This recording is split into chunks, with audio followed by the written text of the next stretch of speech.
নমস্কার বন্ধুরা, আমি মৌলিনা। মৌলিনান প্রীতম চ্যানেলে তোমাদের সকলকে স্বাগত। আজ আমি বানাবো চিকেন রেজালা রেসিপি।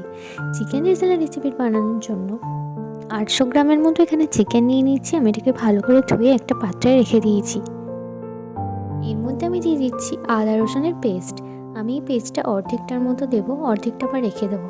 আমি এখানে 2 চামচ আদা 2 চামচ রসুন নিয়ে নিয়েছি। আর দিয়ে দিচ্ছি 100 গ্রামের মতো টক দই।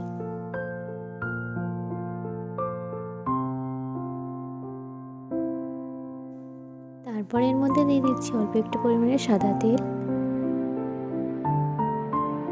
তারপর দিয়ে দিচ্ছি এখানে মরিচ গুঁড়ো, পরিমাণটা একটু বেশিই দেবেন। আর দিয়ে দিচ্ছি অল্প একটু পরিমাণে নুন। আর দিচ্ছি 1 চামচেরও কম হলুদ গুঁড়ো। দিয়ে ভালো করে সব উপকরণগুলো মাংসের সাথে মাখিয়ে নিচ্ছি।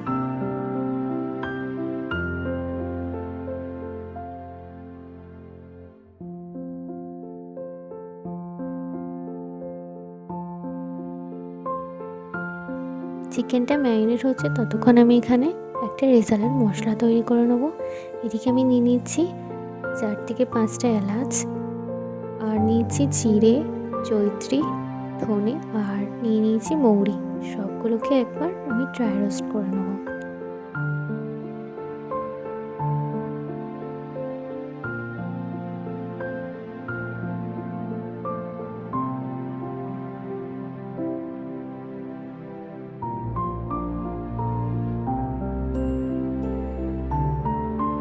ড্রাই রোস্ট করে আমি এবার এগুলোকে গুঁড়ো করে নেবো মিক্সিতে। এদিকে আমি একটা পাত্রে নিয়ে নিয়েছি অল্প একটু কাজু,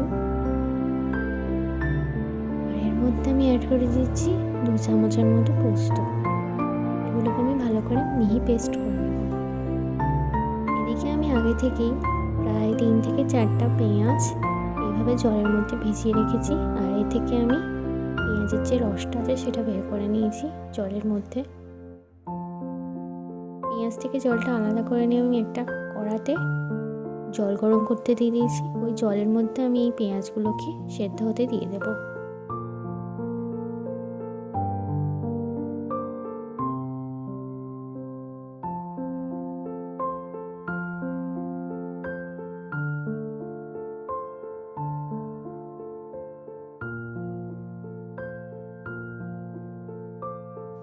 পেঁয়াজগুলো সেদ্ধ হয়ে গেছে, আমি জল থেকে পেঁয়াজটাকে আলাদা করে নিয়েছি। এবার আমি পেঁয়াজটাকে একটা পেস্ট করে নেবো ঠান্ডা করে।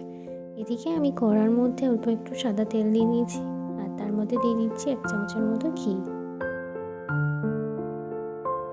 ঘি আর তেল ভালোভাবে গরম হয়ে গেছে। গরম হয়ে গেলে আমি এর মধ্যে দিয়ে দেবো 1 টুকরো দারচিনি আর অল্প কয়েকটা গোলমরিচ। আর দিয়ে দিচ্ছি 2টো শুকনো লঙ্কা, আর দিয়ে দিচ্ছি 2টো তেজপাতা। এগুলোকে আমি একটু তেলেতে ভালো করে নাড়াচাড়া করে নেব। নাড়াচাড়া করে নেওয়ার পর আমি দিয়ে দিচ্ছি সেই পেঁয়াজের পেস্টটা। পেঁয়াজের পেস্টটাকে আমি ভালো করে তেলের সাথে ভেজে নেব।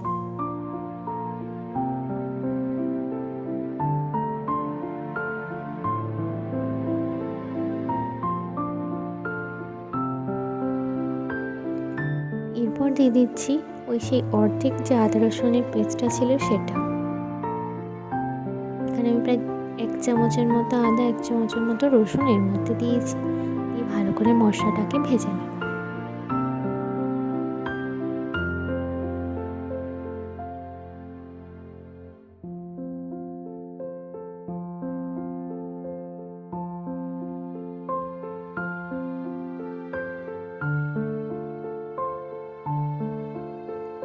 মশলাটা প্রায় ভাজা হয়ে গেছে।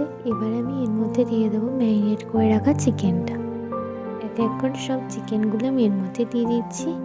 আর চিকেনের মধ্যে যে এক্সট্রা এই মশলাটা ছিল সেটাও আমি এর মধ্যে দিয়ে দেবো।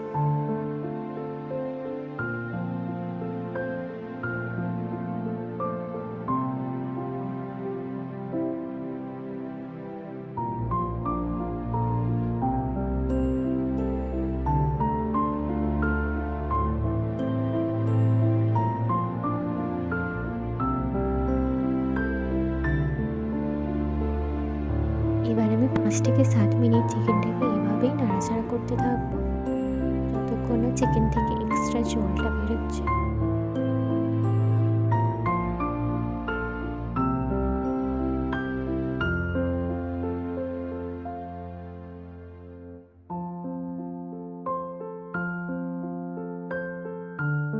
দেখতেই পাচ্ছ চিকেনটা 5-7 মিনিট রান্না করার পর চিকেন থেকে অনেকটাই জল বেরিয়েছে। আমি এর মধ্যে আরও একটু গ্রেভি হওয়ার জন্য 1 কাপ থেকে 1.5 কাপের মতো জল অ্যাড করে দিচ্ছি।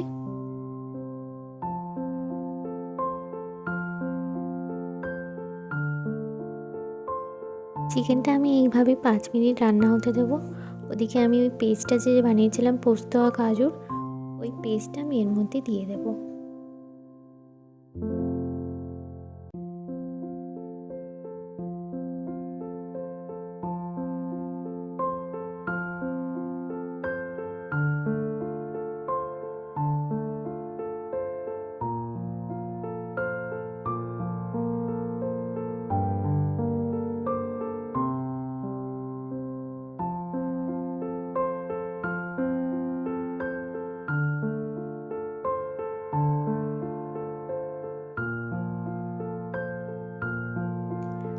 পেস্টটা দেওয়ার পর আরও 5-7 মিনিট আমি এইভাবেই কুকটা করে নিয়েছি চিকেনটাকে।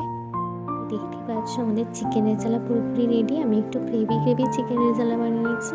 এটা আমরা ভাত, রুটি, লুচি, পরোটা, তন্দুরি রুটির সাথেও পরিবেশন করতে পারি। আর ওপর থেকে আমি এইভাবেই যে পুরো মশলাটা বানিয়েছিলাম ওটা লাস্টে ছড়িয়ে দিচ্ছি। এই মশলাটা আমরা বাড়িতে স্টোর করেও রেখে দিতে পারি। যখনই চিকেন রেজালা বানাবেন ওপর থেকে এইভাবে মশলাটা ছড়িয়ে দিলে চিকেন রেজালার টেস্ট আরও দ্বিগুণ হয়ে যায়।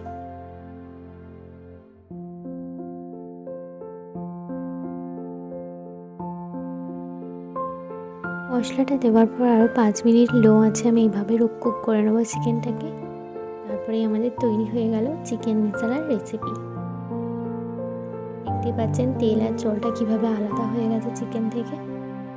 এই যে তৈরি আমাদের চিকেন রেজালা। ভিডিওটা কেমন লাগলে অবশ্যই জানাবেন। চ্যানেলটা সাবস্ক্রাইব করতে ভুলবেন না। দেখা হচ্ছে পরবর্তী অন্য কোনো ভিডিও।